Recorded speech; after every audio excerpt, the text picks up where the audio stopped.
One of the biggest challenges that any real estate agent faces is getting the seller to a market price.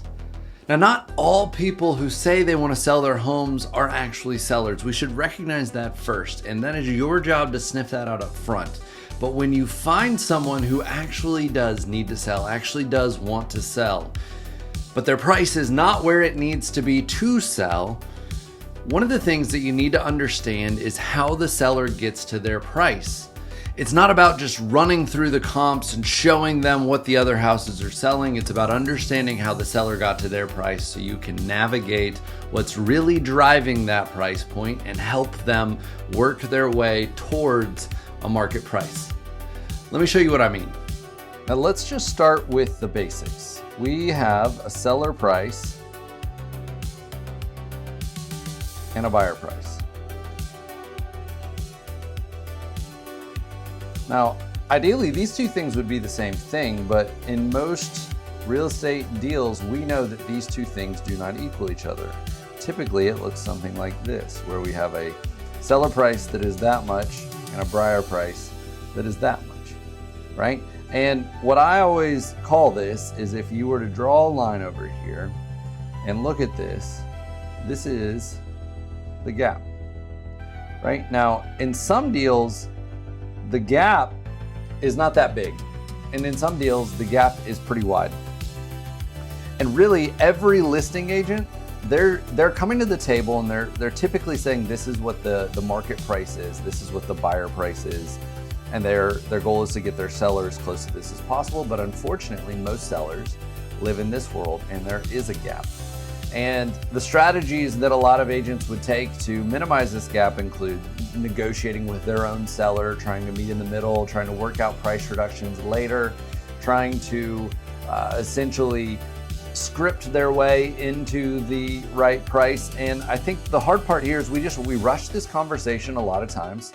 We go into it, we let the seller throw out the first number, they then control the whole process, or we just give in to this and end up with a price that is wrong, or we don't really actually know what that market price is, right? There's probably a lot of agents out there that really struggle at running comps and getting to a market price. And if you have any of those issues, then this really, really matters for you.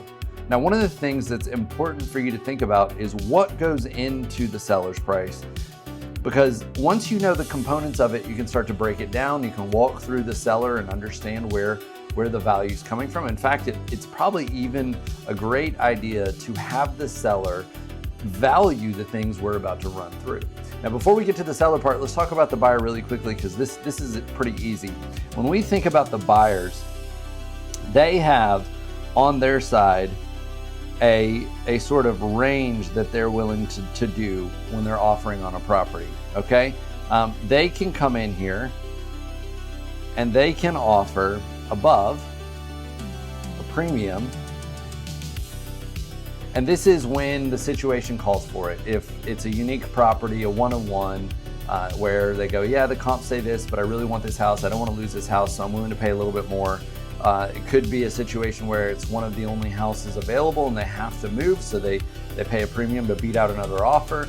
Or perhaps it's a situation like 2021 where we're offering premiums just because prices are rising so quickly that we need to offer above what they're asking just to have a chance to get the house, right? Now, the other option is a buyer can lowball.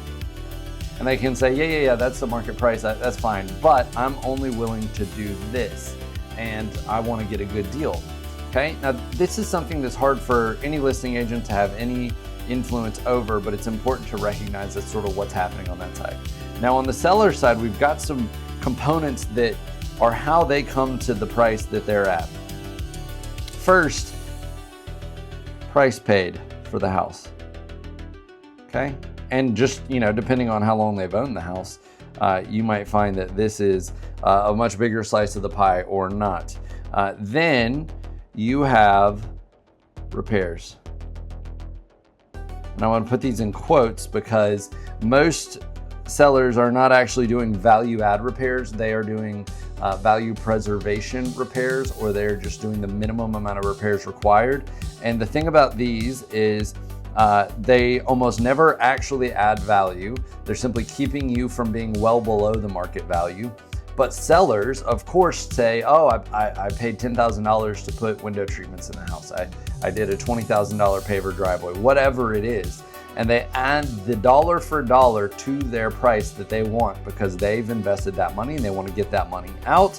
Unfortunately, we know that most repairs do not add that value, but they do go into the price, right? Then you've got in here equity, right? And a lot of sellers, if they've owned the house for any amount of time, they're just assuming the house is worth more because they've owned it for a certain amount of time. And that's not always the case. Just given 2023 to 2026, houses have pretty much gone sideways. And so you might feel like I've owned the house for 3 years. How is it not worth more? I thought I bought houses and they just go up in price. And the truth is that doesn't always happen. So this number can easily be wrong depending on the situation, depending on the timing. And then you have two other components. One is sentimental value. This is really a challenging situation because people have memories in houses, people have experiences in houses. Houses mean things to people emotionally. And to them, it carries a value. It was the house my kids grew up in. It was my first house. The house I live in now and I love, and I've done so much to it and I'm just so happy with it, but I've got to sell it to do this. And this sentimental value makes its way into the seller's price. But unfortunately, that does not transfer to the buyer. And then lastly, they have room to negotiate.